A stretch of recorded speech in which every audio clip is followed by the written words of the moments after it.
I don't know how to express my gratitude to the donor countries.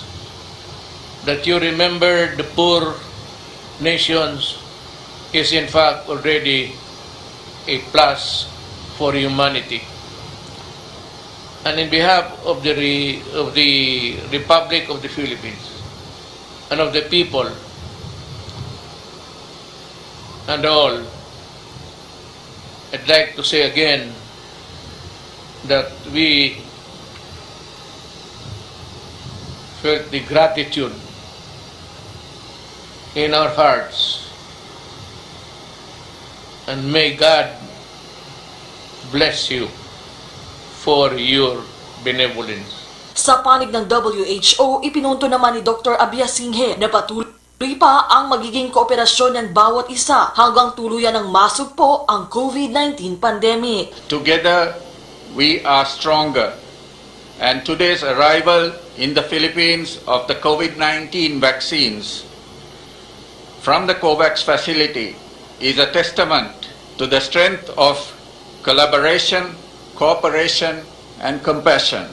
Ayon kay Vaccine Czar Carlito Galvez Jr., para agad mapakinabangan ng ating mga kababayan, agad ding ipamamahagi ang mga bakuna ng AstraZeneca kasabay ng ongoing rollout ng CoronaVac ng Sinovac. Sinabihan nga po ako ng WHO na pagka hindi naubos pa yan, hindi po dadating ang second tranche.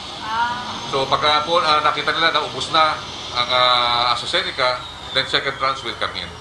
At nakako po sila na more or less, at least for this second quarter, first quarter, second quarter, 4.5 million po matatanggap po natin.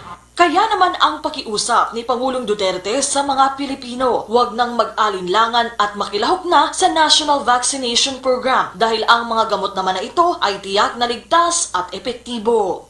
Paalis na ang eroplanong nagdala sa bansa ng supply ng mga bakuna kontra COVID-19 ng AstraZeneca. Pero ang iniwan nitong mga gamot, mananatili at nakatatak na sa puso ng mga Pilipino. Mula rito sa Villamor Air Base sa Pasay City, Melalas Moras para sa Bayan. At samantala, nanindigan naman ang WHO World Health Organization na nananatiling mabisa laban sa South African variant na virus ng COVID-19 vaccine ng AstraZeneca. Ang kay Dr. Ravindra Abeysinghe, country representative ng WHO sa Pilipinas, limitado lamang ang sakop ng pag-aaral sa South Africa na sinasabing bumababa umano ang efficacy rate ng AstraZeneca vaccine kontra sa South African variant. Sa ngayon, wala pa umanong ebidensya ng malawakang presensya ng South African variant virus sa Pilipinas, pero ngayon pa lamang iginit ng WHO na malaga ang bakuna at pagsunod sa minimum health standards para mabawasan ang hawaan ng COVID-19 sa bansa kabilang na ang mga bagong strain o itong variant. We still believe that the AstraZeneca vaccine is effective even in places where you have a large proportion of cases which could be attributed to the B1351 variant or the South African variant. Ikinababahala ngayon sa Amerika ang tumataas sa bilang ng violence against Asian American dulot ng diskriminasyon sa COVID-19. Ano po kaya ang tugon dito? Nakauupo pa lamang na administrasyon ni United States President Joe Biden. Makikibalita po tayo kay Philippine Ambassador to the US, Jose Manuel Romualdez. Magandang araw po, Ambassador. Hi, good morning. Opo, Ambassador. Morning to you. Opo, Ambassador, basahin ko muna po yung tanong na ating kasama sa media. Ano po, sa Filipino Mirror, tanong po ni Evelyn Quiroz, Ambassador, nagpadala nga po daw kayo ng note verbal sa pamahalaan ng Estados Unidos sa nangyayaring pag-atake sa mga Asian Americans sa dala ng diskriminasyon sa COVID-19. May sagot na po ba ang White House at ilang senador na po yung sa inyong pagkabahala? Well, pinadala namin yung note verbal sa State Department, which is the place where we interact with you dito sa Amerika. At immediately naman, sila ay nag-react at nagpadala rin kami ng sulat sa mga senators dito, yung mga US Senator, lalo na yung chairman ng Justice Committee ng US Senate, si Senator Dick Durbin. Tumawag siya ng hearing yung isang araw at tinawag nila yung FBI Director at tinanong nila tungkol dito sa mga hate crimes at Maganda naman ang mga sagot ng FBI dahil sila ay gumagawa ng lahat ng pwede nilang gawin na itigil itong hate crime. So marami silang mga agents na nag-spread out all over the US, lalo na sa California na marami tayong mga Filipinos. No? Doon marami rin mga Asian Americans. So mukhang things are moving in the right direction in the sense that they are well aware of these hate crimes Opo. that is now happening dahil dito sa COVID. Opo, Ambassador, kahit po bang Biden administration na po yung nakaupo, ay sa tingin niyo po ay hindi pa rin po ba tumitigil yung banta sa kapwa Pinoy natin nakatira sa Amerika? Well, alam mo, itong hate crime, lalo na sa Asian American, nag-umpisa yan last September pa dahil dito nga sa COVID, tinawag nga na Chinese virus dito sa Amerika. So medyo maraming nawalan ng trabaho, maraming siyempre nagkasakit at maraming namatayan ng mga pamilya nila. So siyempre galit na galit sila at so sila binubuhos nila yung galit nila sa mga Asian Americans. Unfortunately, marami tayong mga Pilipino that have Chinese descent. So lalo na yung nangyari doon sa New York medyo na-alarm kami doon. Yung isang Filipino na sinaslash nila from ear to ear sa subway.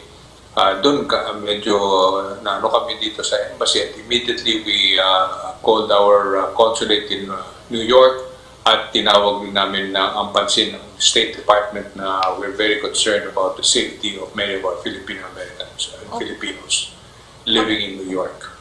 Ambassador, nagkaroon na po ba kayong makilala ng personal ngayon si US President Biden?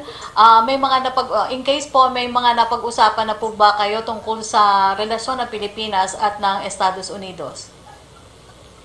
Hindi, ang kausap namin sa White House, yung National Security Advisor si Jake Sullivan at yung in charge ng Asian area si Ed Kagan. Siya ay nakausap ko yung isang araw about a week ago at marami kami pinag-usapan lalo na yung mga security issues at iba pang mga issues that will of mutual interest for both our countries. Opo, pero naganap na po ba yung tinatawag nating annual bilateral strategic dialogue between Manila and Washington kung saan daw po inaasahang pag-uusapan yung naging pahayag ni Pangulong Rodrigo Duterte tungkol sa pagbabayad ng Amerika sa Pilipinas kung hindi po ay ite-terminate na lamang niya yung Visiting Forces Agreement? Well, yung sa bilateral strategic dialogue, yan ay every year yan nagmi-meeting tayo. Of course, this year it was a virtual meeting. Pinag-usapan natin yung VFA at yung Mutual Defense Treaty. Yung sinabi ni President Duterte tungkol sa pagbayad, ang interpretation namin ay dahil kailangan ng mga i-modernize na yung ating armed forces. So meron kami nakuha ng lista na binigay sa amin ng Pentagon, kinumpare namin doon sa lista na pinadala nila kay Secretary Lorenzana. At mukhang sapat naman sa lahat ng mga hinihingi natin, mukhang kompleto naman at marami pang dadating ng mga kailangan natin ng mga armaso o whatever hardware that we need from the United States. No? So hopefully nakita na ng Presidente yun dahil nandiyan na kay Secretary Lorenzana at that will probably satisfy the President's concern regarding itong pag-modernize ng ating armed forces. Opo. At marami pang dating na lalo na yung mga helicopter, meron pa tayong something like 10 more Black Hawk helicopters na parating dyan sa Pilipinas within this year. Opo, so sa tingin ninyo, Ambassador, hindi naman po ito makaka-apekto yung pagtulong ng Amerika sa atin para po palakasin ang kakayahan pa ng ating AFP sa pamagitan nga po ng equipment at mga sasakyan pandigma, Ambassador? Well, I don't think it will have any effect. Alam mo, matagal na itong relasyon natin sa Amerika. As a matter of fact, this year, we're celebrating the 75th anniversary of our diplomatic relations and 70 years of the Mutual Defense Treaty. No? Siyempre, meron tayong mga konting mga problema in the past, lalo na yung na-terminate yung mga US bases. Pero, bagaman, tuloy-tuloy pa rin ang ating relasyon dito. Ako, I'm confident na maski ano mangyari, importante itong relasyon natin sa Amerika at I think we will continue to have good relations with this country and solve all of these problems in a way that is mutually beneficial to all of us. Recently, merong sinabi si President Biden na gusto niya i-strengthen yung kanilang mga alliances all over the world, lalo na sa Asia, at handa silang tumulong at gusto nga nila, tama rin yung gusto natin, gusto ni Presidente na tayo dapat medyo huwag tayo masyadong dependent sa Amerika. Gusto natin yung ating armed forces ay mahanda na maging talagang mutual defense. Ang kanilang mutual defense meaning to say, pwede tayong sabay pag meron man problema na meron tayong kalaban na pwede tayong sumabay sa Amerika. So, yan gusto rin ni President Biden na a policy that he would like to implement here. So again, I guess that jives with what President Duterte would like also to happen. Opo, meron lang pong follow-up question na ating kasama, si Laila Salaveria po ng Daily Inquirer.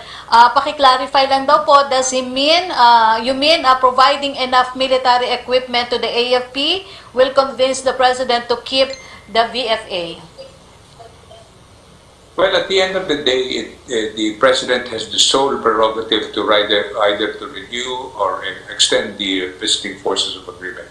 Ang trabaho natin dito sa Amerika ay to make sure that all of this is communicated properly to the right channels. At kung ano man sabihin ng Presidente, yun ang aming susundin. No? Pero like I said, itong visiting forces agreement at saka itong bilateral strategic dialogue, every year nag-uusap tayo. That's a yearly event, and that is where we bring out all of these things. And I think that whatever issues na ilabas man natin, the United States is prepared to see what they can do. No? And like I said, ito nga ang mga armas or whatever it is that we've mahaba yung listang binigay kay Secretary Lorenzana, which is technically what we've been what we programmed for the past 5 years, no? Since 2016 actually, lahat ng mga gusto natin at kailangan natin medyo natupad na at marami pang dadating. Opo, Secretary, may tanong naman po yung kasamaan din natin sa media, si Pia Ranyada po ng Rappler. Can we expect the 117,000 Pfizer doses from COVAX? And how about the Pfizer doses obtained through bilateral negotiations? When can we expect the signing daw po of a supply agreement with Pfizer? Well, as far as Pfizer is concerned, ang ating supply ay galing sa COVAX kagaya ng AstraZeneca. No? Yung 117,000 that was actually promised by COVAX, I understand from Secretary Galvez, medyo nagkaroon lang ng konting delay, pero dadating rin daw. It's supposed to be coming to the Philippines within the next couple of weeks. No? Ngayon, ang aming tinatrabaho dito, yung Moderna, which is with the private sector dyan sa atin, we've already concluded the agreement. Yung supply na lang, no? We're tracing out the supply kung kailan nila pwede i-deliver itong Moderna. Ito yung medyo katumbas ng Pfizer. And we're hoping that we will have the first deliveries by either end of May or early part of June.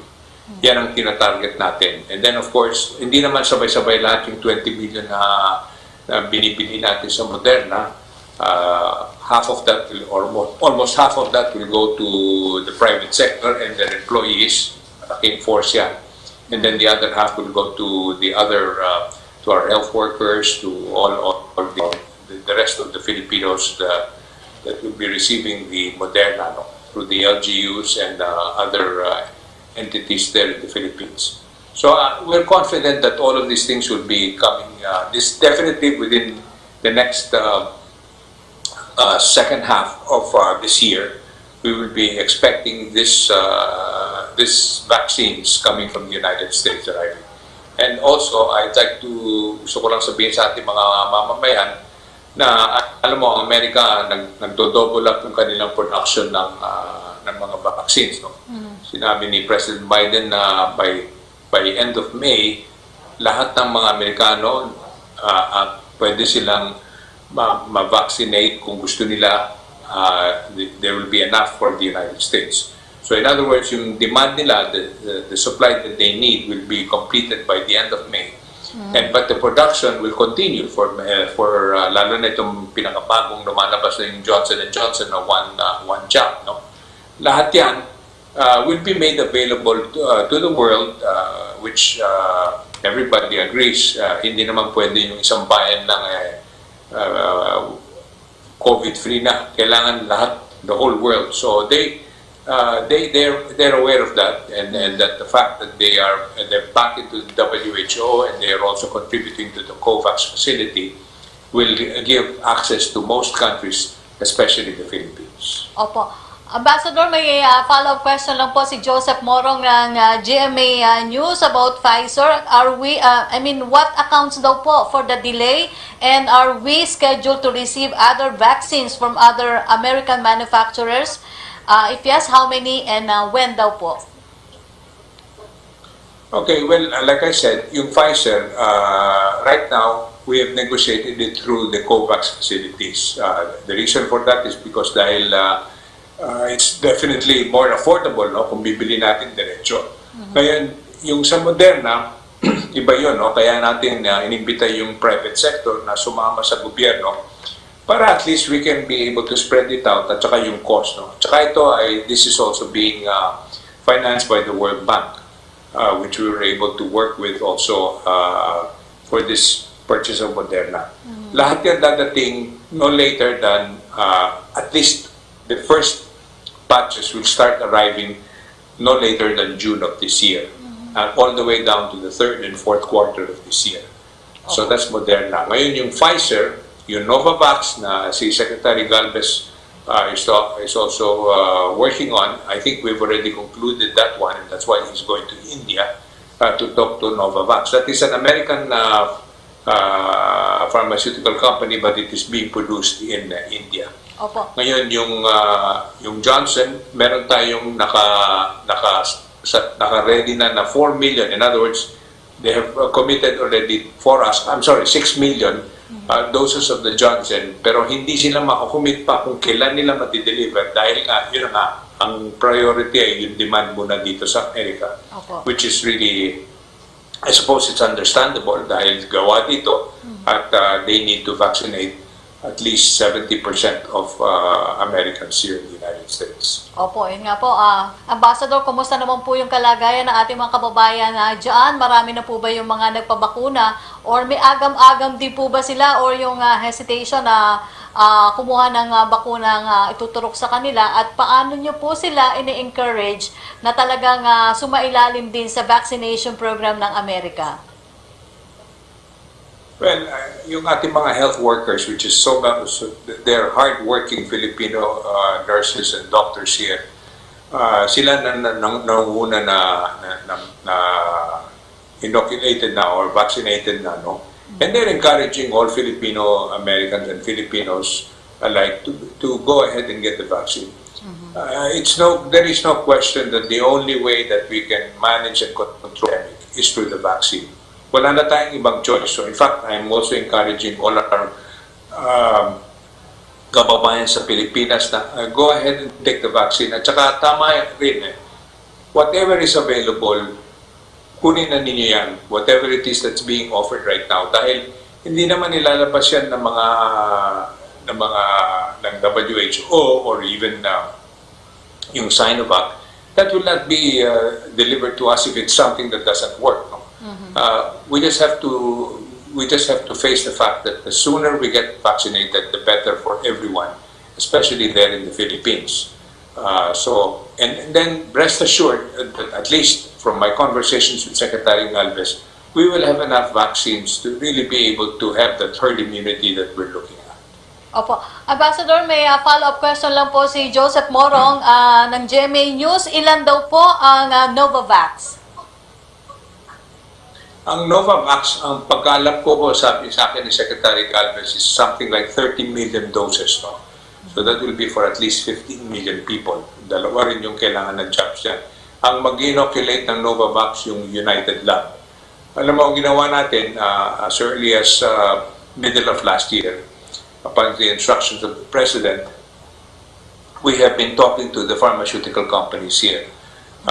Yun lang, of course, as I said, the delays are caused by several factors. I don't want to really have to go through any of the details, but mainly, many of them is because of our procurement laws. No? So all that has been changed, and because it's an emergency, and we've been able to work faster, especially those private pharmaceutical companies that obviously cannot go through a facility like COVAX. No?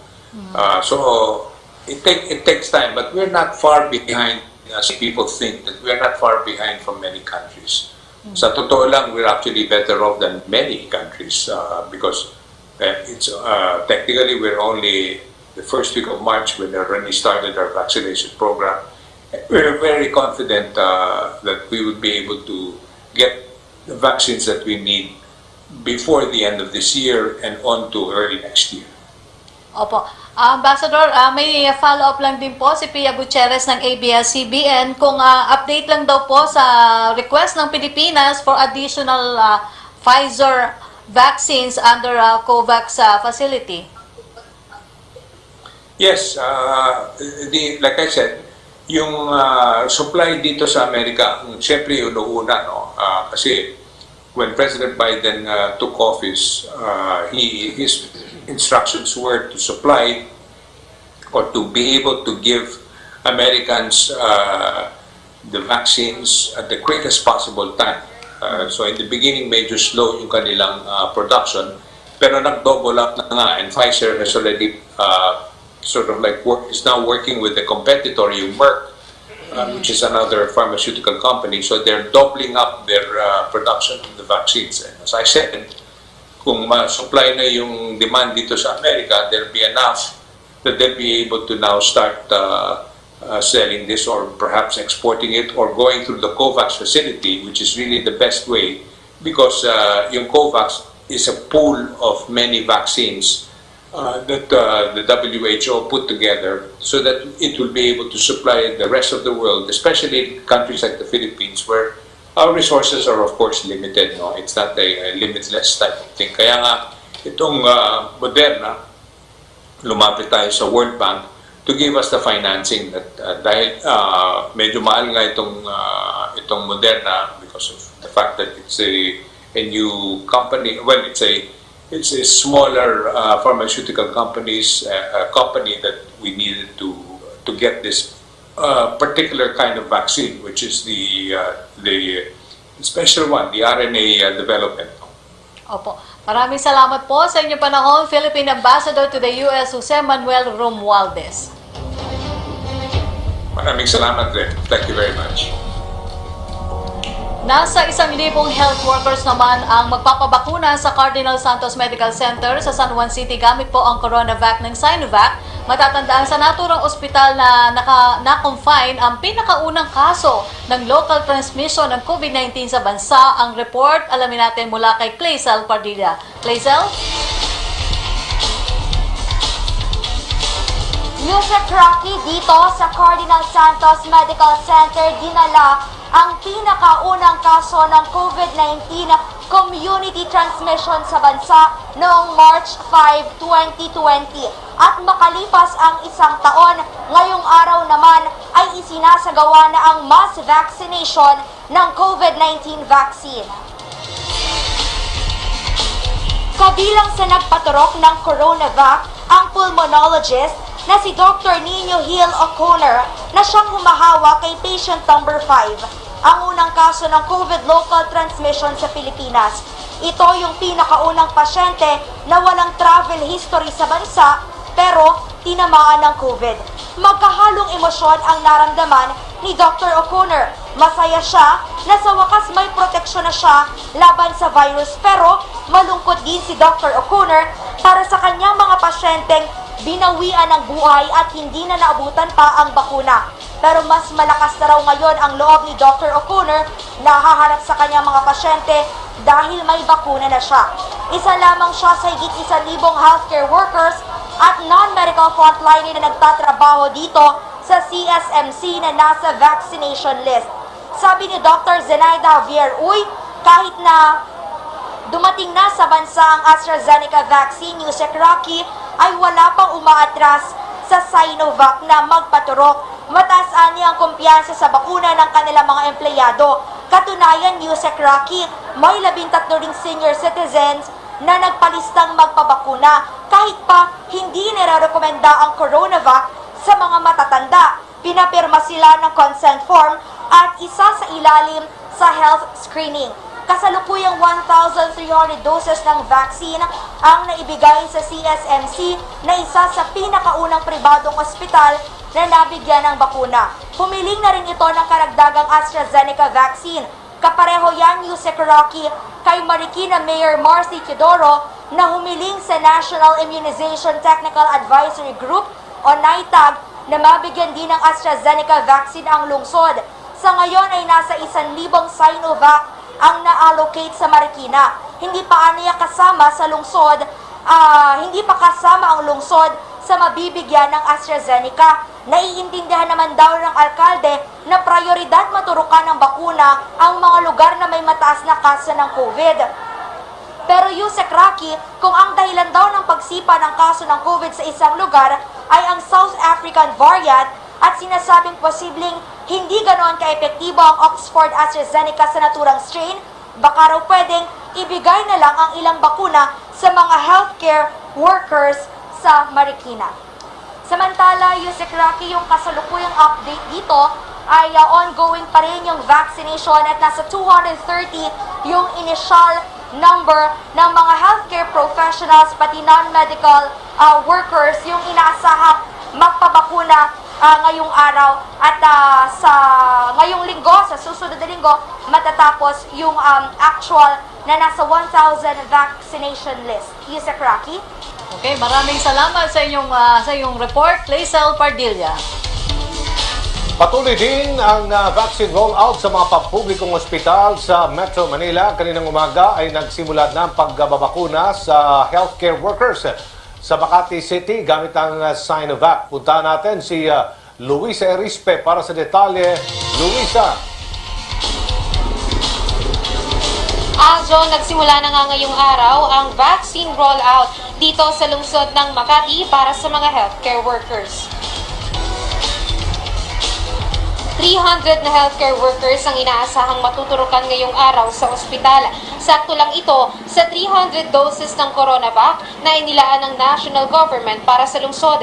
Pero dahil mataas ang demand ng bakuna sa ospital, nag-request na ng karagdagang 1,000 doses ng ang lokal na pamahalaan. Sa ngayon, 390 na ang nagpa-register. Ayon naman kay Secretary Vince Dizon, dahil mataas ang demand sa Makati, maglalaan sila ng AstraZeneca vaccines para sa lungsod. Patuloy naman na tinitiyak ng mga opisyal na sasapat ang mga bakuna para sa mga healthcare workers ng Makati. Sakali naman na magpa-pre-register ang isang health worker para sa Sinovac, pero gusto o nagbago ang isip niya at gusto niya lumipat sa AstraZeneca. Ayon kay Secretary Vince Dizon, malaya ang health worker na mamili kung anong brand ang ituturok sa kanya. Ang hindi lang pwede, ayon sa Department of Health, ay kung naturukan na nga ng first dose ng Sinovac, ay lilipat pa ng AstraZeneca para sa second dose dahil posible anyang makasama ito. Samantala, bukod naman kay Testing Czar Secretary Vince Dizon, dumalo din sa ceremonial vaccination si Health Assistant Secretary Maria Laksamana, Makati Mayor Abby Binay at OSMAC Director Dr. Verhel P. Binay na una namang tinurukan sa ospital. Magtutuloy-tuloy naman ang vaccination ngayong araw dito nga sa Makati City hanggang maabot nila ang 300 na vaccinees ngayong araw. Samantala, Adjo, kanina tinanong din natin sa Secretary Vince Dizon kung kailan nga magsisimula ang rollout ng AstraZeneca vaccines na dumating kahapon ng gabi o kaninang madaling araw. At ayon kay Secretary Vince Dizon, ay mamayang hapon o mamayang gabi ay inaasahang i-distribute na rin ito sa mga ospital. Isinasaayos lang ngayon ng Department of Health ang listahan ng mga ospital nga na mabibigyan ng AstraZeneca vaccines. Rest assured naman daw na nationwide ipapamahagi ang mga AstraZeneca vaccines na tinanggap nga ngayong araw ng Pilipinas. Aljo. Maraming salamat, Luisa Erispe.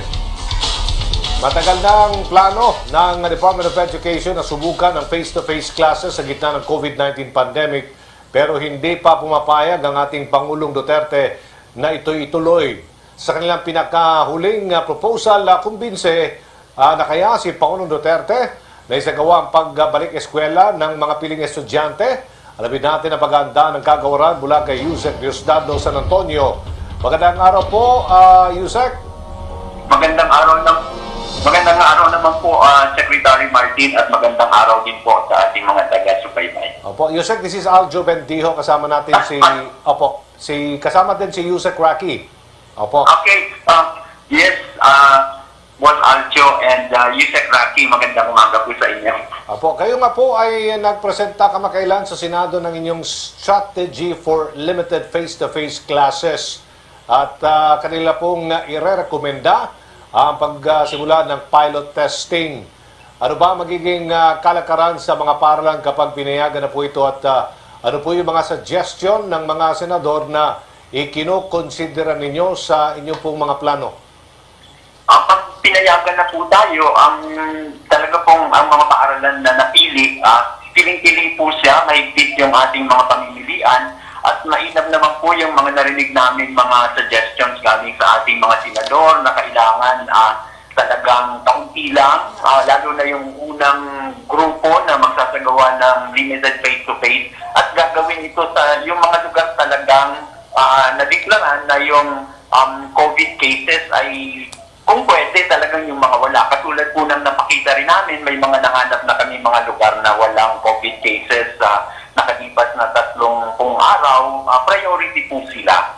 At siyempre po, kailangan yung community, yung mga magulang at ang mga paaralan ay talagang nagpapatunay na nagtutulungan sila para po ito ay magawa sa mga paaralang magkakaroon ng limited face-to-face pag pinapayagan. Ano po ang sentimiento ng mga guro at mga magulang at maging ng mga estudyante sa plano po ninyong face-to-face classes? Ang pagkakaunawa ko po ay marami naman ang may gusto, pero hindi po ito yung buong bansa gustong-gusto. May mga ayaw din po. Noong pong isang linggo, kausap ni Secretary Diding ang mga student leaders, nagtanong po kami at halos lahat po ng mga nandun ay sinabing payag sila basta susundin yung mahigpit na health protocols. Opo. So, ang naunawaan po namin na hindi ito 100% gustong-gusto ng marami. Kaya nga po ang sinasabi rin namin pag magkaroon na tayo nito, yung mga napiling school, kahit nandun yung anak ng magulang na hindi naniniwalang kailangan ng mag-face-to-face, ay i-respeto din po natin at tuloy-tuloy pa rin sila sa distance learning. Pero hanggat hindi pa na po nababakunahan ang 2 milyong Pilipino ay hindi pa nababanggit ng Pangulo na siya papayag na sa face-to-face classes. Reaction po ninyo? Kami po bilang bahagi ng executive branch ay handang sumunod sa mga gustong ipatupad ng ating Pangulo. Opo. Sa kasalukuyan po, kamusta ang lagay ng ating pong mga guro, mga teaching personnel at maging mga estudyante na ka-enroll this school year? Ilan po sa kanila nagkasakit ng COVID-19 at nakarecover? Hindi ko po hawak ngayon yung datos, pero ang namomonitor naman po natin parang parehas din ang mga trends sa labas ng sa buong bansa. Kaya po ang ano naman po natin nakikita na mapanghamon itong school year na to at ang mainam lang po, nakikita rin natin kung gaano ka-professional ang karamihan sa mga kasama naming guro sa paghahanap ng mga malikhaing paraan upang matugunan yung pangangailangan na ang mga kabataan ay tuloy-tuloy na matuto. Yun din pong mga bata, alam natin, may mga risk, yung nag-aaral sa bahay, may mga issue po sa psychological health nila at lahat. At ang nakikita naman po natin, yung iba naman nagme-mensahe sa akin, nasusurpresa po ako na hindi ko naman kakilala, nagpapadala ng mensahe na okay naman sila, natututo at gusto nila ang distance learning dahil hindi na sila kailangan mag-commute at nagkakaroon sila ng pagkakataon na magdesisyon kung kailan gagawin ang mga bagay-bagay. So ito rin po mga reaction na ito ay, sabi ko, hindi siya sa buong generally masasabi natin na applicable sa lahat, pero ang ano po natin ay talagang mapanghamon at iba-iba yung reaction ng marami, pero po lahat naggumagawa ng paraan para makapagpatuloy sa pagpapatuto sa kabataang Pilipino. Follow up po, ano yung mga hakbang na ginagawa po ninyo para maiwasan ang pagtaas ng kaso ng COVID-19 sa DepEd, Yusek? Kami naman po, pag may nare-report na mayroon, kaagad, pinapa-isolate, nag-disinfect po ng aming mga tanggapan at nagdideklara po tayo ng panahon para masiguro na yung mga may contact, direct contact ay penetrate po at pinag-iingat. Nire-remind po namin na na kailangan mag-ingat sila sa possible na possibility na sila ay positive din at pag kailangan po nagbibigay din po ng test, yung pong rapid test or antigen test o yung swab test na nasasagawa din po yan, lalo na kung may mga kailangan face-to-face na pagpupulong kami na hindi namin maiwasan, ay sinisiguro namin na lahat na nandun ay negative sa ganitong test. Yun po ang mga nakikita kong ginagawa ng aming mga tanggapan dito sa DepEd. Opo, kayo ba'y nakipag-huntahan na, nakipag-usap kay Secretary Galvez kung kailan ba talaga mababakuna ng mga teachers? Or pwede ba next year na lang po kayo Opo, go ahead po. Ang ulat naman po ni Secretary Hiling, dahil kasali po siya sa IATF, ay hindi na naman po itinibigil yung pagpapaliwanag na ang mga kasamang guro ay dapat makasama rin dun sa susunod na mga priority pagkatapos po ng ating health workers. Kayo makapag-antay naman, no? Na sa susunod na taon na lang ang pagsasagawa ng face-to-face classes kapag nabakunahan na mga guro?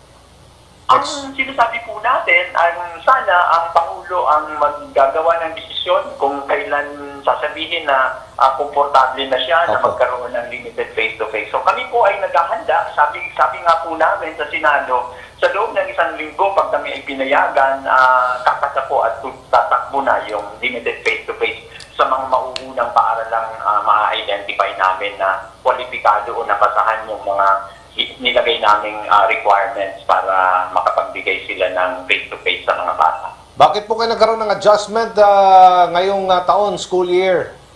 Medyo mahaba po pag-uusap. Opo.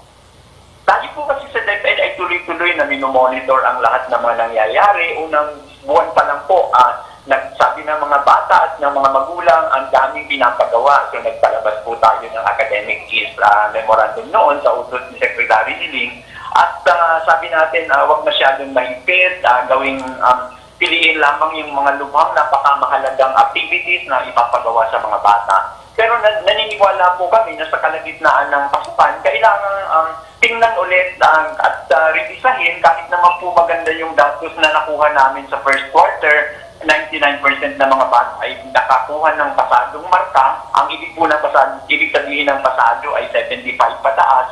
Ay gusto pa rin po natin walang napag-iiwanan kasi kahit 1% lang po yan ay hundreds of thousands din yan. So, ang sinasabi po natin, tingnan, nakikita naman po ng mga teachers yung mga gaps sa pagkakatuto ng bata at gusto nating bigyan sila ng panahon na mapunuan ito. At yun naman po mga natuto na alam namin, yun na nga, pinili lang yung piling-piling importanteng activities ay baka pwedeng balikan yung iba pang dapat na ilatag at isagawa ng mga bata para yung pagkakatuto ay talagang mas malalim at mas maging handa ang bata pagdating po ng mga susunod na grade nila. May pagbabago ba kayo sa pagtatapos ng school year this year? July ho ba yun? At kailan po yung opening ng susunod na school year? Ang opening po ay pinag-uusapan pa, pero i-respeto po namin yung nakaugalian na may mga medyo makabang summer vacation. Dati po 2 buwan, pero hindi pa po namin ngayon na pagdidesisyonan kung 2 buwan pa rin yan o medyo kailangan i-adjust. May mga ulat po tayo natanggap. Totoo ba ito, Yusek? Itong sagot on sale. At ano po yung parusang ipapataw sa mga bumibili po niya, nagbebenta ng mga sagot sa modules? Yan naman po ay papatingnan natin sa ating mga kasama at magpapavalidate tayo ng mga naulat. Ang maliwanag po, simula, binigyang diin din natin na hindi pwedeng gawin ito kasi hindi ito makakatulong sa pagturo ng honesty, pagiging honest ng mga kabataang Pilipino kung ang mga magulang mismo ang mamimili o ang tutulong sa pagbigay ng sagot. At so hindi po talaga ito pinapayagan at ang mapapatunayan po siyempre na sa mga kapwa guro natin na nagbenta, siya ang gumawa ng sagot para sa sarili ng estudyante na parang hirap pong ma-imagine, hindi ko po ma-imagine na mangyayari ito, ay siyempre po dadaan sila sa proseso ng administrative cases at pag napatunayang nagkasala ay magkakaroon po ng parusa na ayon dun sa kung ano yung nakitang bigat ng ito. Hindi ko po sa ulado yung mga parusa kasi mga lawyers po ang may alam nito. Pero ang alam ko naman po pag napapatunayan pagkatapos ng mahabang proseso ay nabibigyan ng angkop na kaparusahan. Opo, good morning, Yusek Diosdado. May tanong lang po tayo sa ating mga kasamahan sa media mula po kay Evelyn Quiroz ng Filipino Mirror. Some senators are unconvinced daw po about the unrealistic DepEd report that 99% of students nationwide obtained passing grades in the first quarter of the school year, where distance learning became norm due to the pandemic.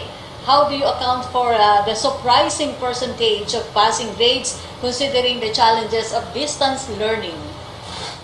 Una po, sabi ko po, yun ay ulat galing sa aming mga kasama sa regions, sa schools divisions at sa mga paaralan. At siyempre po, kung anong nasumiti sa amin, yun naman ang nire-report namin.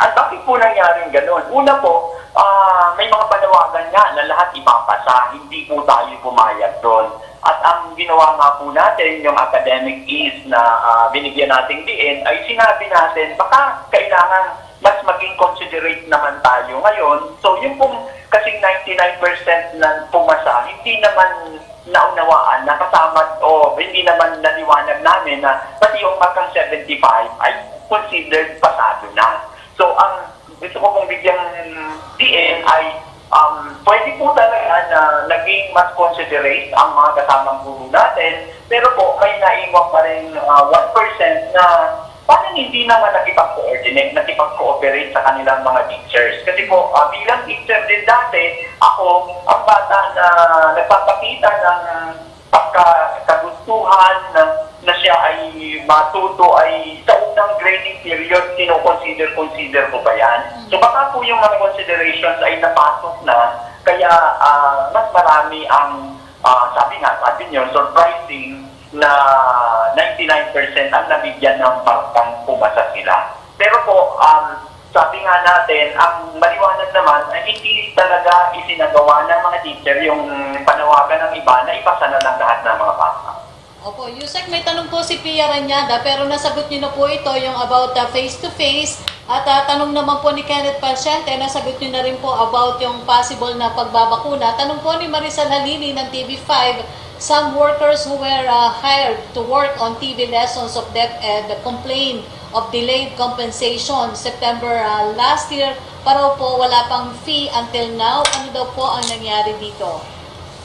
Ang pagkakaunawa ko po sa mga pagbabayad, sa mga professional na na-hire. Kasi po, yung mga talents namin, mga kasamang teachers namin yun at mga officials. So, hindi naman po sila kailangan bayaran. Pero po, naunawaan ko na may suporta technically sa mga professional na marunong sa ganitong estratehiya ng pag-record at pag-develop ng mga video lessons. Ang sa gobyerno po kasi alam naman po yata ng marami na pag magpapalabas ng pera, may mga proseso pong sinusunod, yung procurement, yung mga lahat ay so baka po ang sanhi ng delay ay yun nga pong dahil nga challenging naman ngayon yung pagpalakad ng mga papel at mga proseso ay hindi agarang naisaayos po yung mga kailangan para ang pagbibigay ng bayad ay magawa ng mabilisan. So, kasama po ito sa mga bagay na siyempre nalulungkot kami, kaya lang po ay yun na nga, may mga proseso at mga alituntunin naman po kasi na kailangan sundin para ito ay maisagawa. Ang alam ko po, may pondo naman. Yun lang proseso ng pagpapalabas po ng pondo ay may mga sinusunod na proseso po. Okay. Maraming salamat po sa inyong panahon, Undersecretary Diosdado San Antonio mula po sa Department of Education. Thank you, Yusek Rocky at Aljo. Inanunsyo naman ng Pangulong Rodrigo Duterte na magdo-donate muli ang China ng mga bakuna kontra COVID-19 sa Pilipinas sa kanyang talumpati sa Bulacan kahapon. Sinabi ng Pangulo na bukod sa noong 600,000 doses ng Sinovac na unang ibinigay ng China, imadagdagan ng 400,000 doses. Dahil dito magiging 1 milyong doses na ng bakunang kanilang ibibigay na donasyon sa Pilipinas. Sabay niyan, kinumpirma ng punong ehekutibo na bakuna ng Sinopharm ang kanyang hinihintay para maiturok sa kanya. Sa iwalay na panayam sa media ni vaccine na SAR Carlito Galvez Jr., sinabi niya posibleng coronavac muli ng Sinovac ang magiging donasyon ng China. Again is Sinopharm, China. Hindi masyado ako maano dyan sa mga produkto ng puti. So, ganun. But I will be receiving another batch. And then,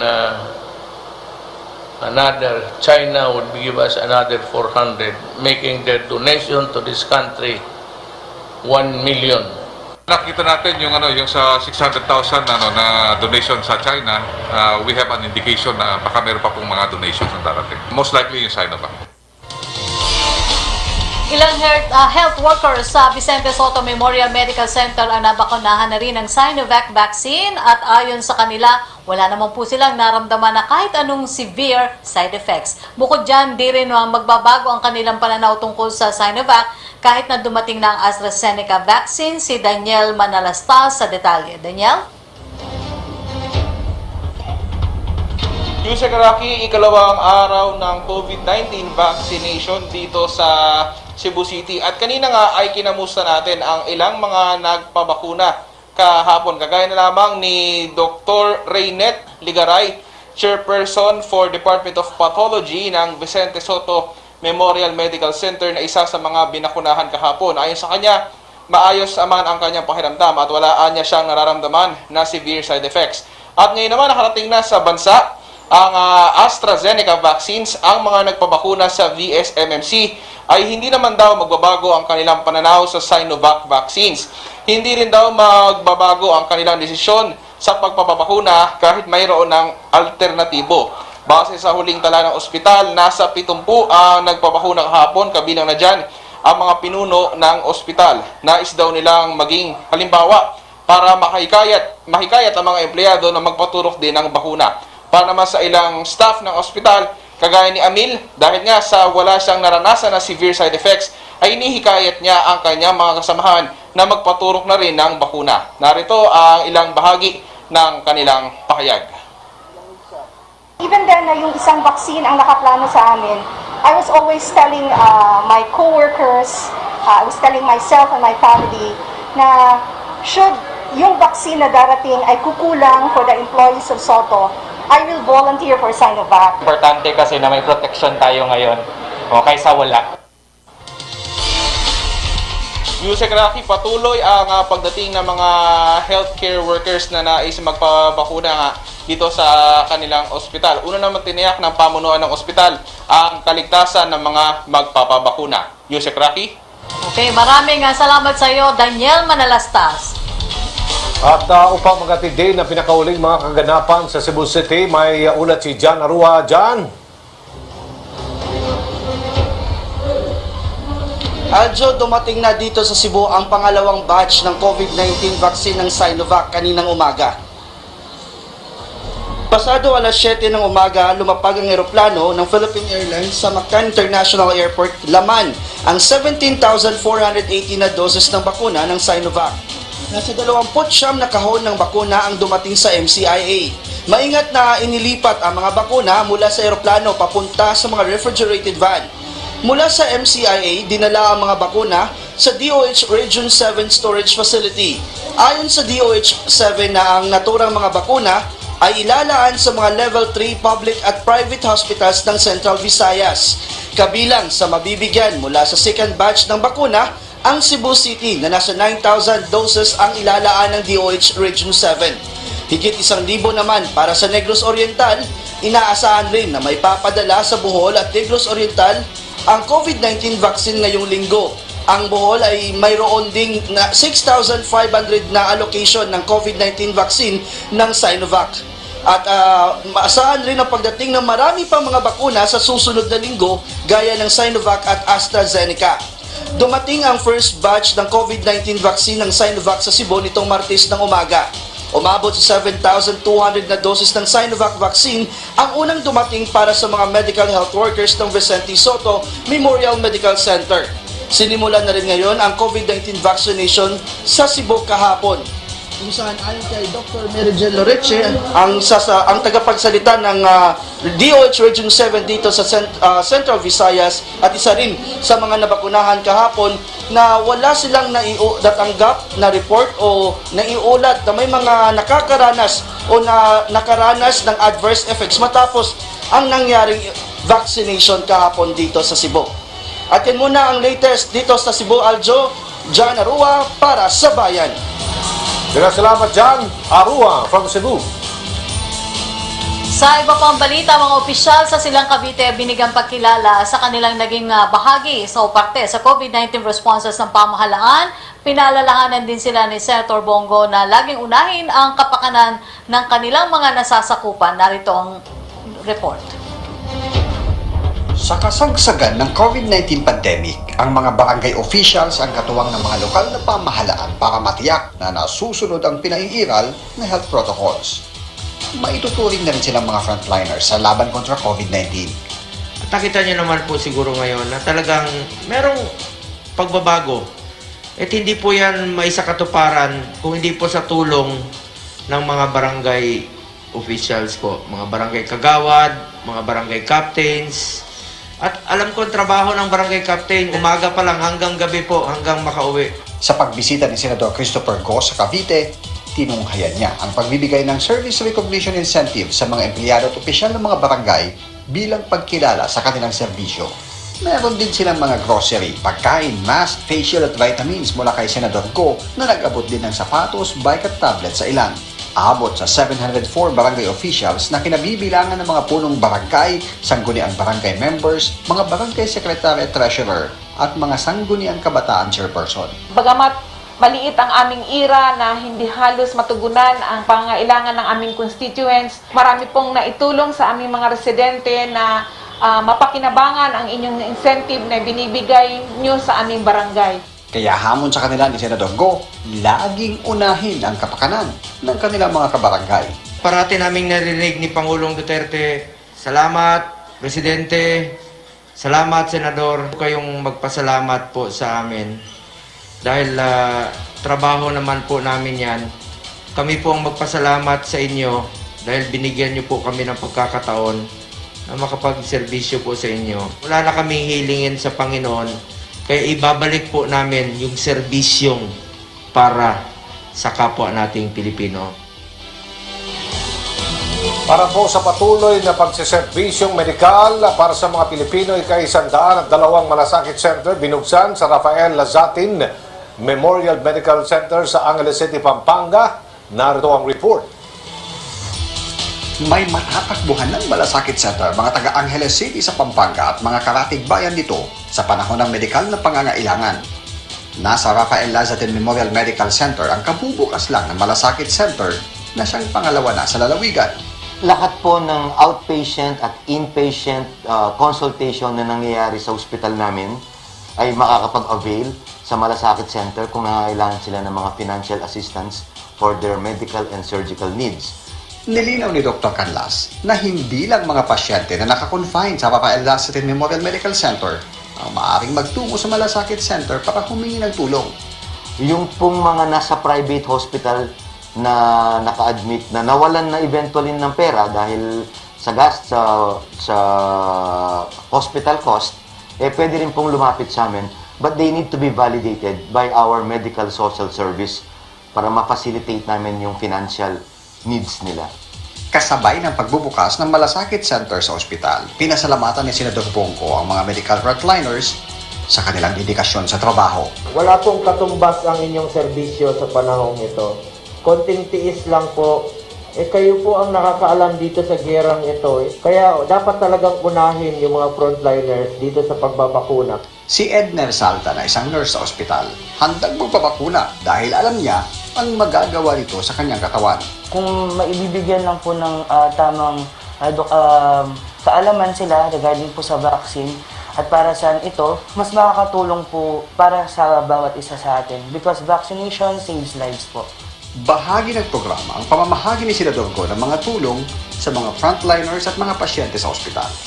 1,147 na mga benepisyaryo ang binigyan ng pagkain, food packs, vitamins, mask at face shield, habang may dagdag na bike, sapatos at tablets ang ilang pinakanangangailangan. May hiwalay ding pinansyal na tulong ang DSWD.